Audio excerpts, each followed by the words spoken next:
I don't have a pitch for you today, but what I've got is a story about smartphones and why I don't have a pitch. The smartphone market is really dominated by these three devices, but only one of them is revolutionary, and that is, of course, the Apple iPhone. The thing that's revolutionary about the Apple iPhone, because there's a lot of people out there saying, well, it's not really different. It's not really different to any other phone, and they are, of course, correct. It's just a phone. What's different about the Apple iPhone is the market that appeals to it. It's not about the technology, it's about the market. And the Apple iPhone is the first smartphone that has broad market appeal. It's revolutionary because it's the first smartphone that my wife wants. And that actually makes it a pretty compelling device. So how does this thing look? Well, Gartner expects that by the end of next year, by the end of 2009, we're looking at 45 million iPhones in the market, which is tremendous. I mean, that alone is a great market to appeal to. But there's another challenge, and we've seen this challenge here today a lot. How do you get software to 45 million users? Well, luckily,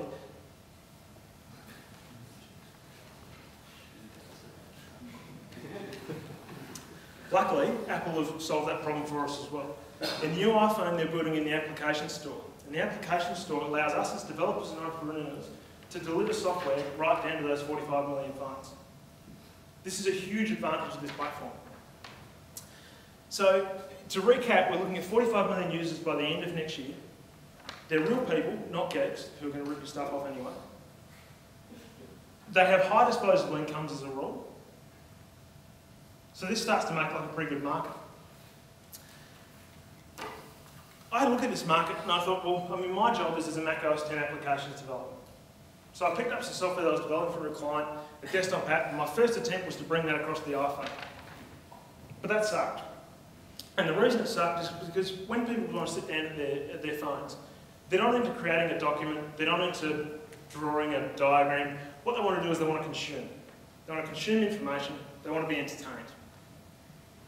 The second thing I learned a couple of weeks ago while I was at WWDC, the launch of the iPhone 3G, and I spoke to the Apple User Interface Group, and they said, by the time somebody picks that phone up out of their pocket, and they use it, and they stick it back into their pocket again, on average, we're looking at 15 seconds. We've got 15 seconds to develop it. So it's got to be quick, it's got to be effective. So I started looking at this thing and thinking, well, great. We've got these location-aware devices. Let's say I'm in Unley, and I'm looking for an Indian restaurant. If you type in a search term, let's say you're looking for an Indian restaurant, you start in Indian. We know where you are, we know you're in Unley. We can deliver to you a list of the Indian restaurants in Unley, and there's like 8 of them. Right? But first of all, there's a couple of problems with this. First of all, I guess census are probably going to do pretty much exactly this. And the second problem with this is 8 Indian restaurants in Unley. That's probably great at trivia night, but I'm not really looking for 8 Indian restaurants in Unley and plotting them out on a map. I'm looking for one Indian restaurant, the best one. And now we have these phones, these 3G connected phones in our pockets with great data plans. And we have this social network out there as well. We've been working on this web server social network. Why not connect the two? We've got a lot of reviews out there, we've got a lot of information. So this is where I started to get real. I started to look at this product and said, okay, well, my use case was, you're out there, you're looking for something, you're out there buying a big ticket item. You go into the store, you've got like 100 different plasma TVs, LCDs to choose from. This is great for big ticket items. What are you going to do? You're going to go home and you're going to Google it. Right? Because you can't trust the salesman, you can't trust the packaging, you can't trust all the rubbish that goes in. What do you trust is the opinions of other consumers. So you're going to go home and research it, you're going to go back in there and you say, right, salesman, this is the one that I want. And you go in there armed with information. So I thought, well, that's great, but that doesn't really work well if you're in a supermarket. You're in the checkout, sorry, you're in the aisle for the insect repellents, there's like 25 different kinds. I mean, what do you purchase? Right? So you pull out your phone and say, all right, I'm after insect repellent. Which is the one that consumers like the best? Right?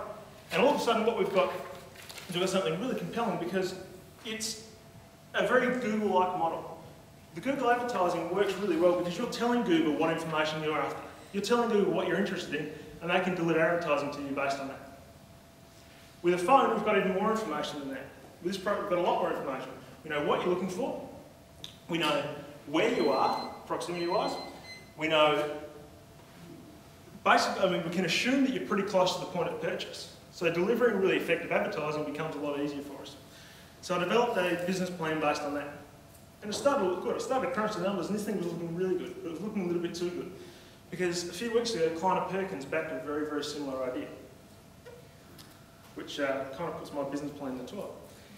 So I don't have a pitch for you today, but I do have a pipe, and that's me.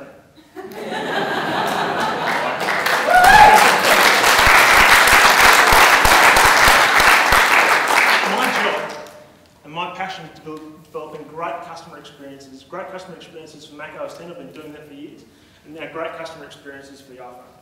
If you're looking at developing an application for the iPhone, or you're a suicidal venture capitalist who wants to take on a client of Perkins, then I'll be happy to have a discussion with you.